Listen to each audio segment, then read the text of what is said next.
presentation was paid for by CGTN. The opinions, views, and claims expressed are those of CGTN and may not necessarily reflect those of CNBC.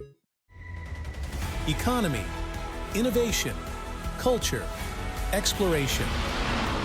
Discover the vibrant pulse of China's economy and dive into the rich tapestry of its culture. Embark on a journey of exploration with Meet China. Here, your journey begins.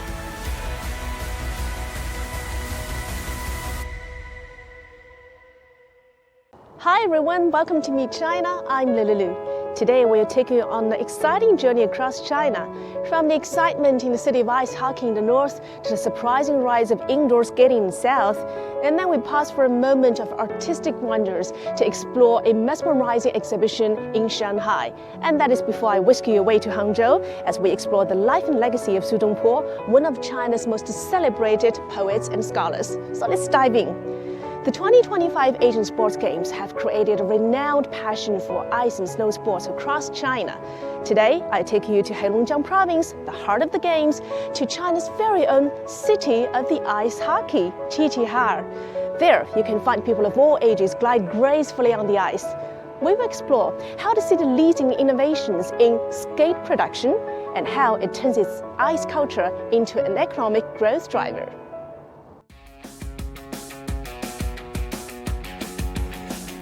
When you visit Qiqihar, China's capital of ice hockey, you'll find people of all ages, from kids to elders, who are passionate about winter sports. The trails carved by skates weave through their lives, marking the growth and rhythm of the city, etched into its unique landscape. We all skated when we were kids. I started skating when I was 4.5. I've been playing ice hockey for 7 years. I started playing ice hockey in kindergarten. I'm 16 now and have been playing for about 7 or 8 years. Look at those kids. They're really enjoying the ice hockey sport here.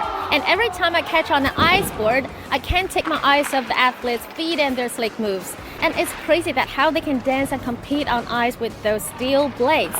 And every movement is revealing the innovation secret within those steel blades. A thin steel blade bears the weight and force of athletes, enabling them to glide or dance across the ice, while also underpinning the steady rise of the region's winter sports equipment industry. At the largest local producer of ice skates, Heilong Skates, innovative technologies and craftsmanship continually infuse new vitality into production. In 2022, the company pioneered the new titanium alloy ice blade.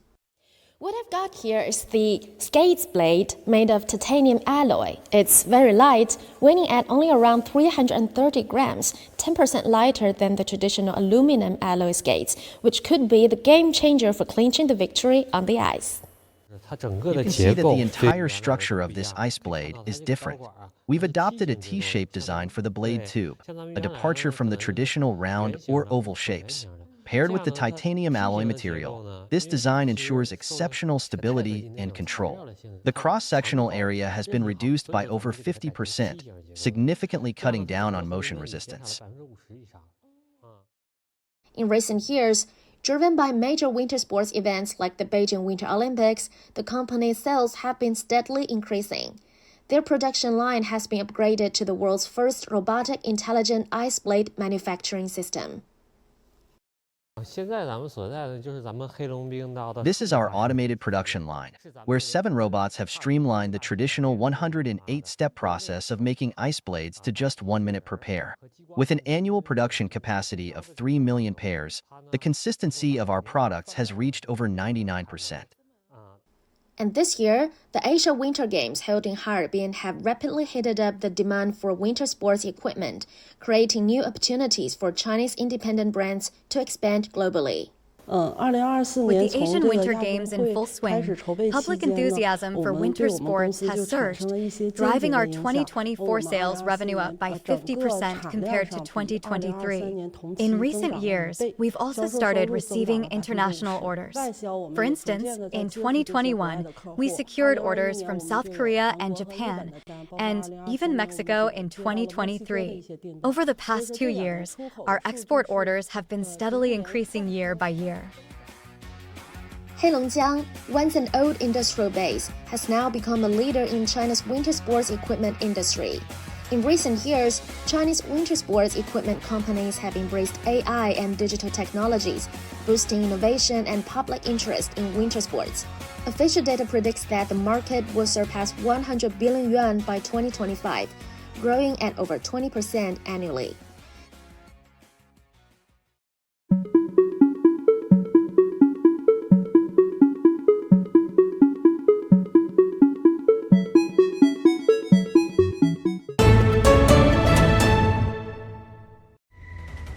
Economy, innovation, culture, exploration.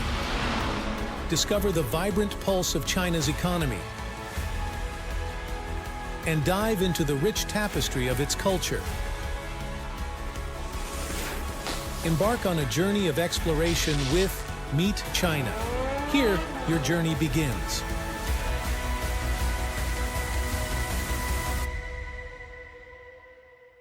Ice and snow sports are no longer for the north anymore. Thanks to the rise of indoor ski and ice skating facilities, people in the warmer southern part of China can also join in the fun. For instance, in the tropical city of Shenzhen, those facilities are drawing crowds, including those visiting from nearby Hong Kong. Today, we'll take you behind the scenes of a massive indoor ski resort in Shenzhen. It's still under construction, but it will soon become the largest of its kind in the world. Never thought I would be skiing in Shenzhen, the city that never sees snows, but it's actually feeling not bad.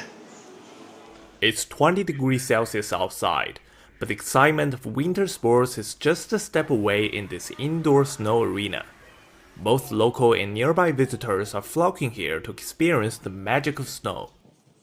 I've always wanted to go to the north to ski, but never had the chance, so I came here to give it a try. I saw so many people posting about skiing on social media, so I got interested and wanted to try it out.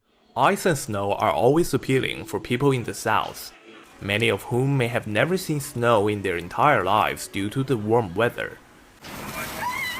After Beijing hosted the Winter Olympics in 2022, a remarkable winter sports boom has spread across the country.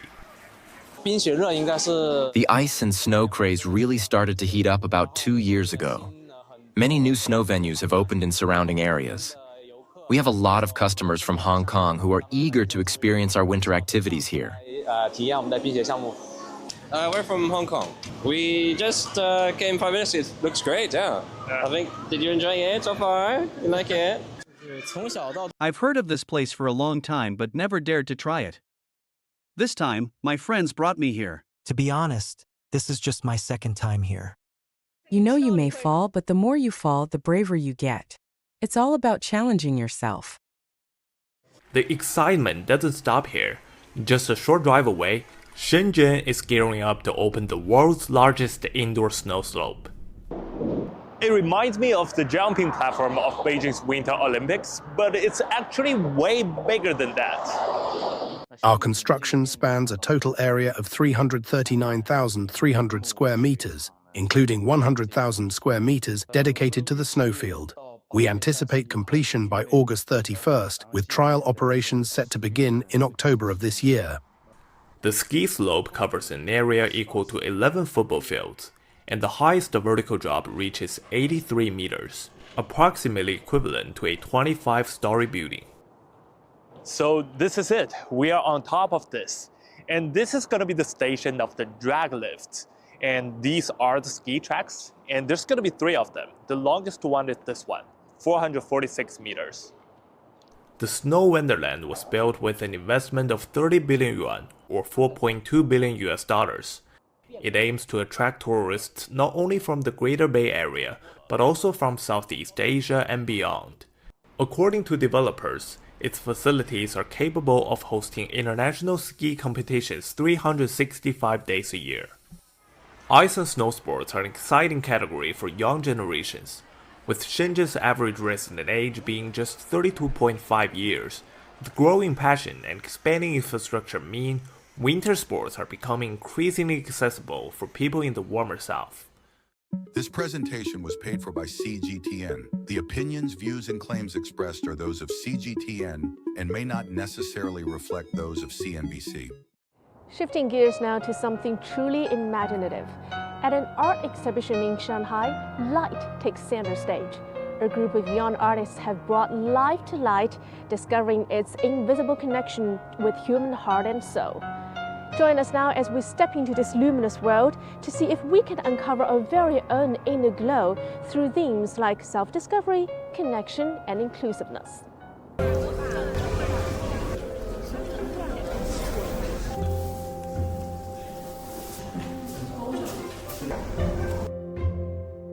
My name is Echo. I am an educator and a sociologist. I started a project called Thousand Lights. It's a public art exhibition project and also a public education program. The name of the exhibition is quite interesting in Chinese. This is called 种种光. It actually has a double meaning. First of all, it means diversity of lights. A lot of people's lifestyle, a lot of people's dream, and a lot of people's wishes. And also, it has a second pronunciation in Chinese, which is 种种光, and it actually means planting the light in people's heart. That's what I believe education should be. Light, well, it's up to interpretation for everyone. For some people, it means kindness, it means love, it means warmth, capture the smallest moments in life. It can also mean bringing more conversation, diversity, and inclusion. In this public art exhibition, I use a lot of color. The color is a representation of many, many people's lights in their hearts, their dream in the future. Also, the color represents different languages. We use our verbal communication, use our body language, which means action, to put our dream into reality.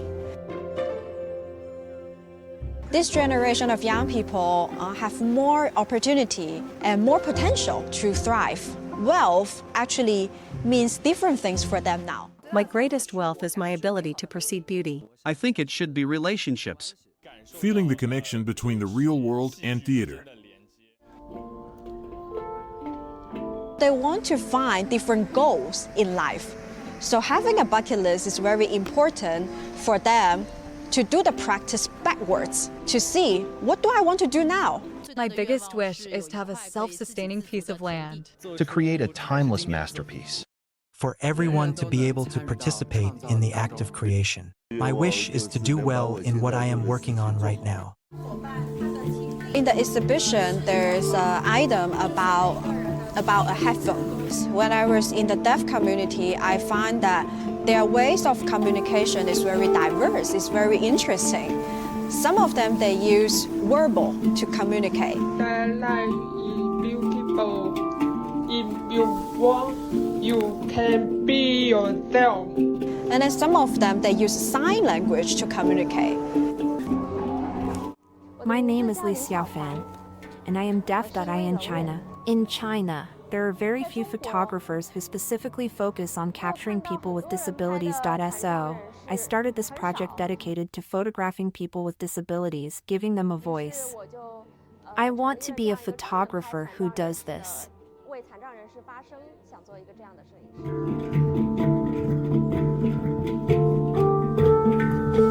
Everyone's aspiration to pursue happiness is equal. I want to create a safe space for everybody to be able to have conversation.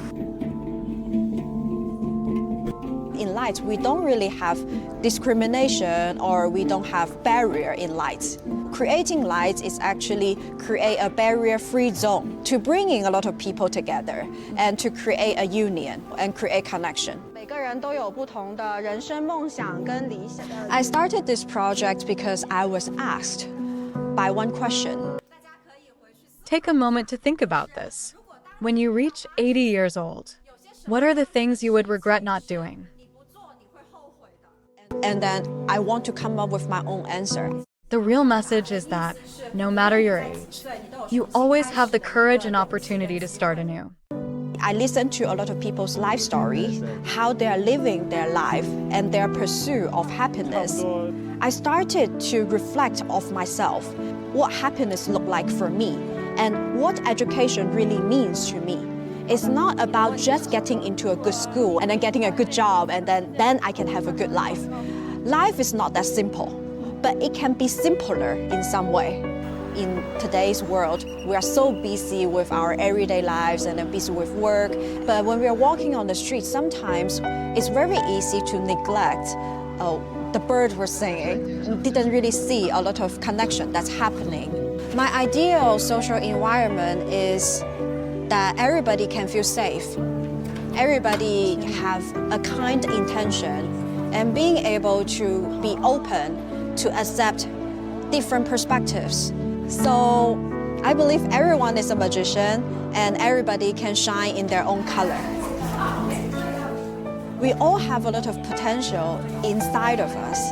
What we need to do is actually have a conversation with our inner self and then bring this conversation into our action.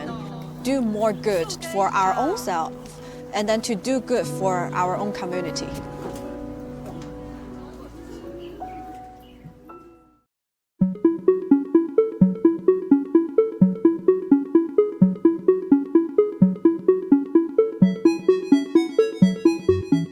Now we're going to shine a light on one of China's brightest literary stars, Su Dongpo. Even more than 900 years after his passing, he continues to inspire as a cultural icon. Known for his literary brilliance and even his creativity in culinary, Su Dongpo turned his life's challenges into timeless masterpieces. Now we will travel to Hangzhou, where he once served as an official, and explore how this picturesque city helped to shape his extraordinary legacy. Hello. I want to make Dongpo pork. This is premium pork belly. Can you weigh this, please? Let's see how heavy it is. 1 kilogram. A little over 1 kilogram. I'm in Huangzhou, a district in Huanggang City in Hubei province. This place is actually inseparable from one of China's most famous literary figures, Su Shi. He was a man of many gifts, a statesman during the Song dynasty, a poet, a calligrapher, and surprisingly, a big gastronome. And even though he lived here for just 4 years, he left a legacy that still stands to this day. And so over the next few days and over food, I will be learning more about his life in Huangzhou and how his bittersweet experience here changed him forever.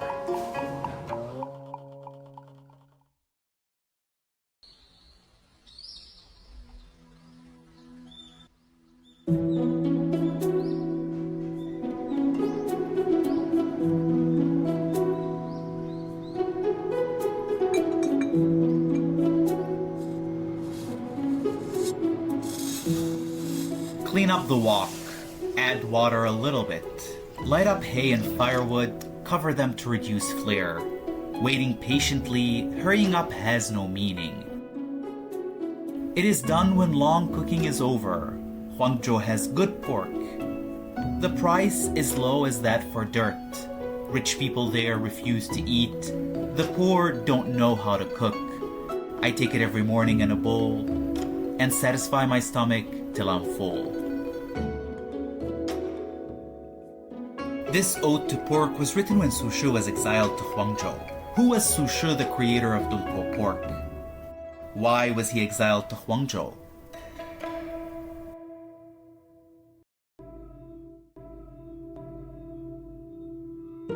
Su Shi was born into a renowned family of literati in Meishan, southwest China's Sichuan.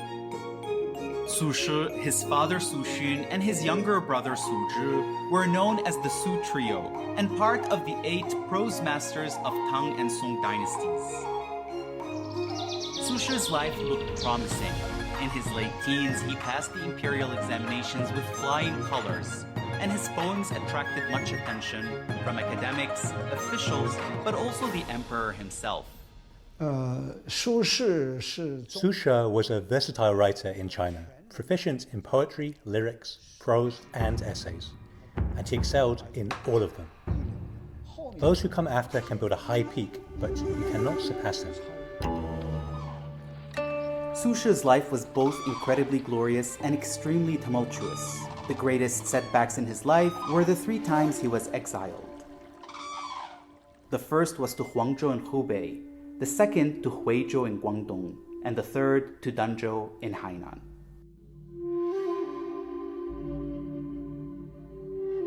In 1079, Su Shi clashed with the reformist faction over policies he believed were harming commoners. This led to the Crow Terrace poetry case, the first literary prosecution in the Northern Song dynasty. Consequently, after the infamous Crow Terrace poetry case, he was demoted and exiled to Huangzhou. When Su Shi first arrived in Huangzhou, he stayed at Dinghui Monastery. One sleepless night, he tossed and turned in bed, eventually getting up and going outside. It was then that he penned the famous poem Bu Suanzi. From a sparse plane tree hangs the waning moon. The water clock is still, and hushed is man. Who sees a hermit pacing up and down alone? Is it the shadow of a fugitive swan? Startled, he turns his head, with a grief none behold.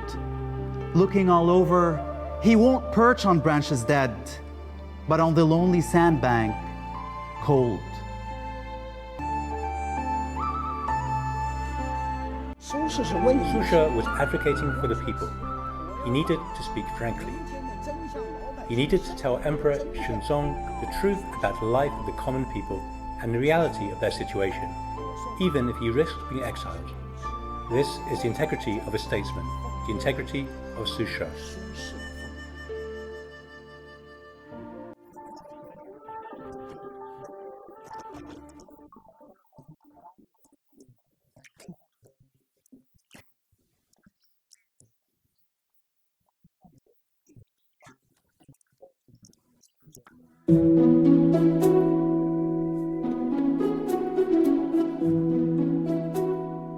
Huangzhou tofu, Bahe lotus roots, Fankou catfish, and Wuchang rice wine are renowned as the four major specialties of the eastern Hubei region. Huangzhou tofu has been famous since ancient times, and the gourmet Su Shi was quick to appreciate it. In 1081, with the help of a friend, Su Shi acquired about 50 acres of abandoned land to farm in Huangzhou. He planted soybeans in front and behind his house, and ground them to make tofu.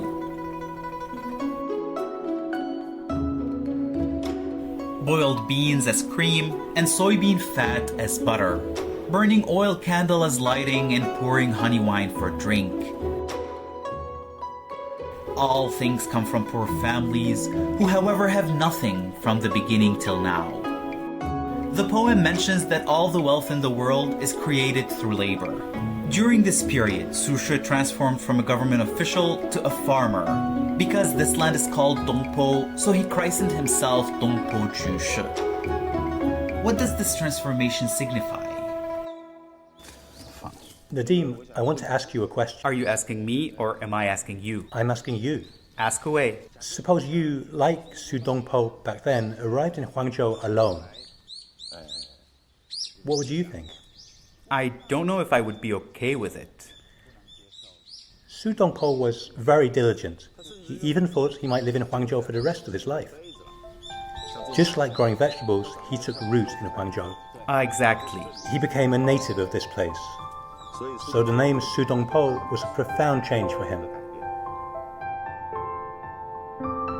I genuinely think that what makes him different than others, including myself, is that he's always thinking about everything that's happening around him and looking inwards to see how he can react. And I think that the ending of it, 它已经下雨了. The ending of it is that he doesn't have to be always happy when there's something bad happening or sad. He just have to look at it and analyze it from a very objective point of view. And I think that's what I appreciate about Su Dongpo. In 1082, Su Shi was caught in a spring rain in Huangzhou, which inspired another classic masterpiece, Calming the Waves. Calming the waves. Listen, not to the rain beating against the trees. I had better walk slowly while chanting at ease. Better than a saddle, I like sandals and cane.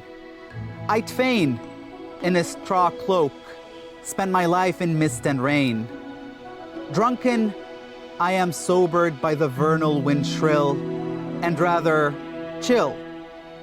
In front, I see the slanting sun atop the hill. Turning my back, I see the dreary beating track. Let me go back, impervious to rain or shine. I will have my own will. From Busuanzi to Dingfangbo, Su She embarked on a more open and detached journey in life, responding to his past with answers from a higher perspective.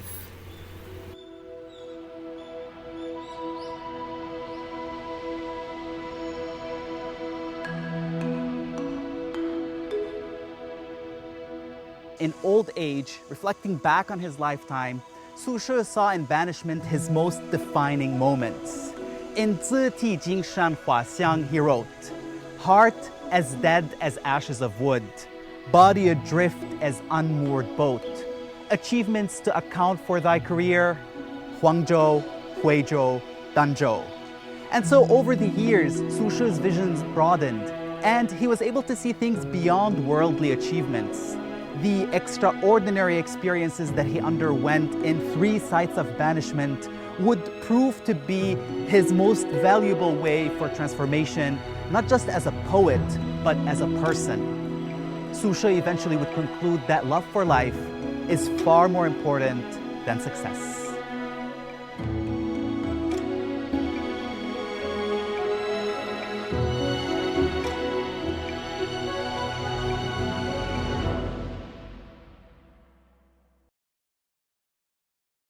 Here's a wrap for this edition of Meet China.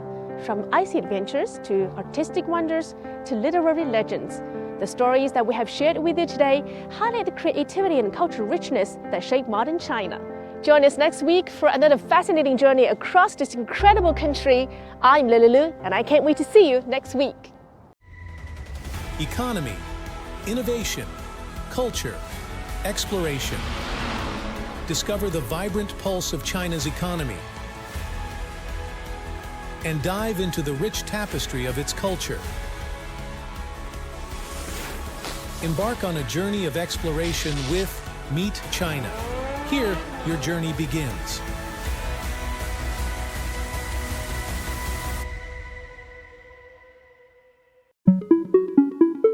This presentation was paid for by